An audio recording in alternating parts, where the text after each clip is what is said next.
Discuss करने वाले हैं जीएसटीआर 9 आउटवर्ड सप्लाईज के ऊपर।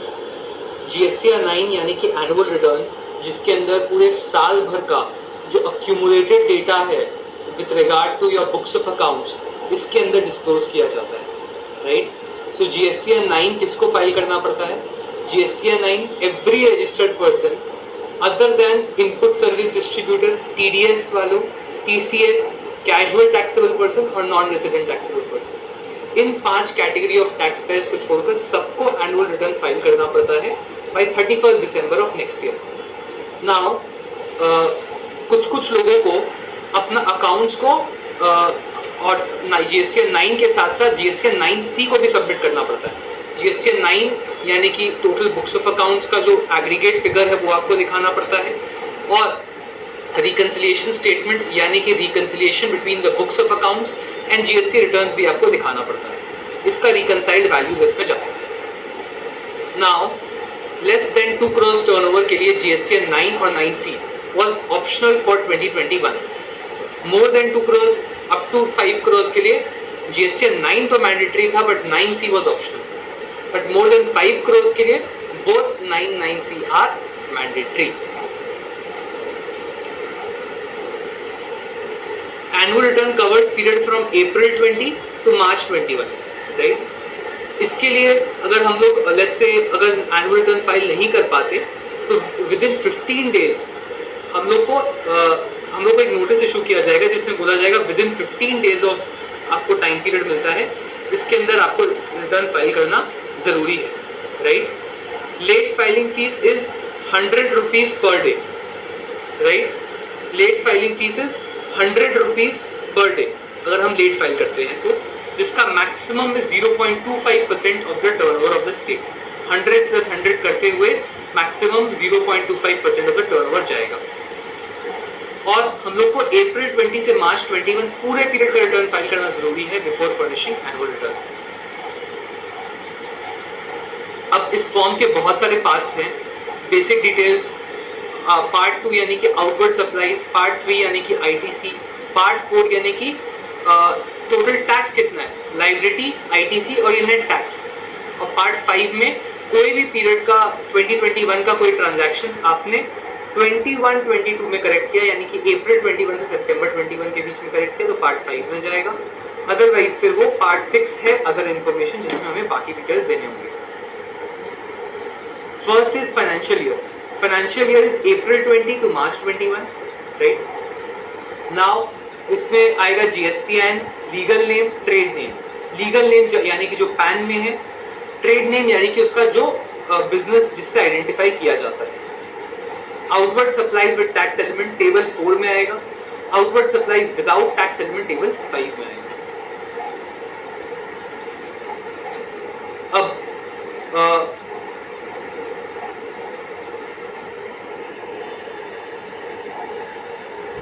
इस टेबल में हमें ये समझना है कि हम ना आउटवर्ड सप्लाईज को कैसे डिस्क्लोज करने वाले हैं, right.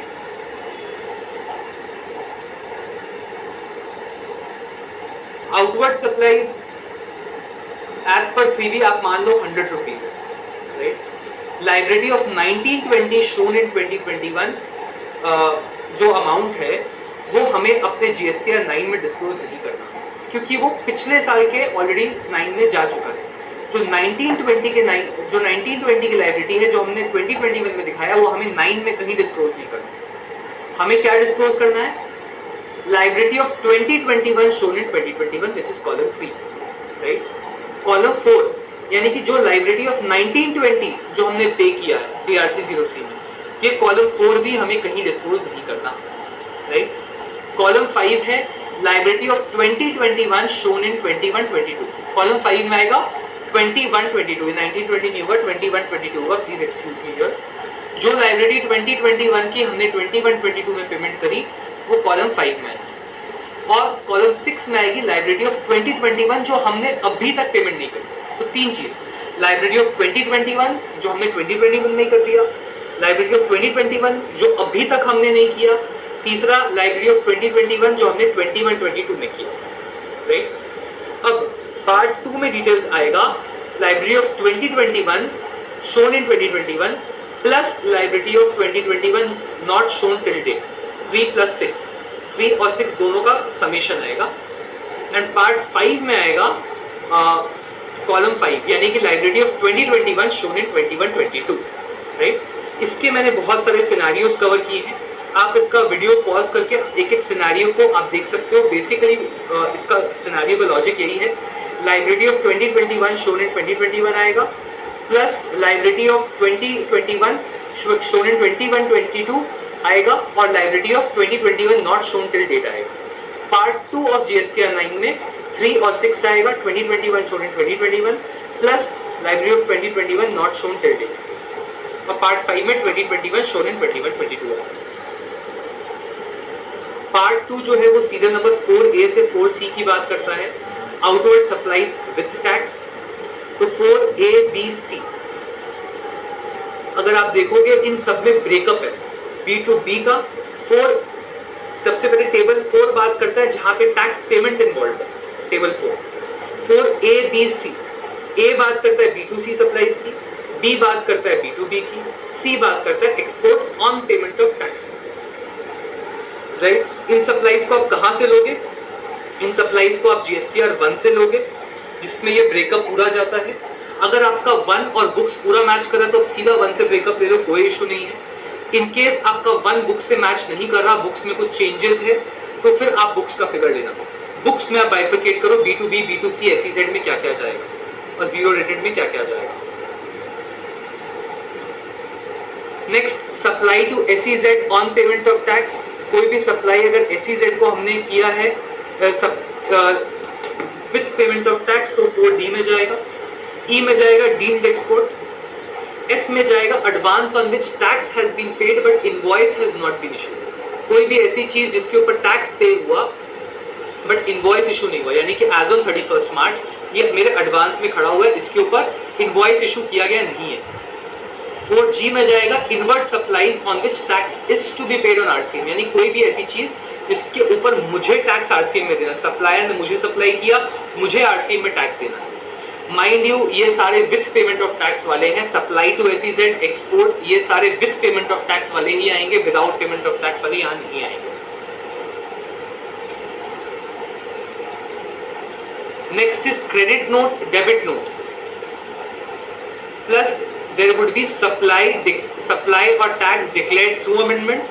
Next is supplies or tax reduced through amendments.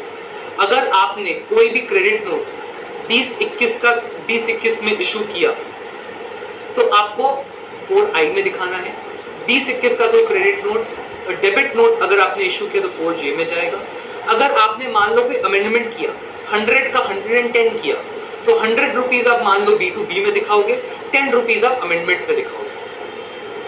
Similarly 100 का 90 करते हो तो 100 जाएगा B2B में, 10 रुपीज जाएगा 4L में रिड्यूस करने का। अब mind you all these credit note, debit notes and amendments, all these are suppose to be net figures, right. All these figures are suppose to be net figures, यानी कि आपको क्या करना है, आपको अपने वैल्यूज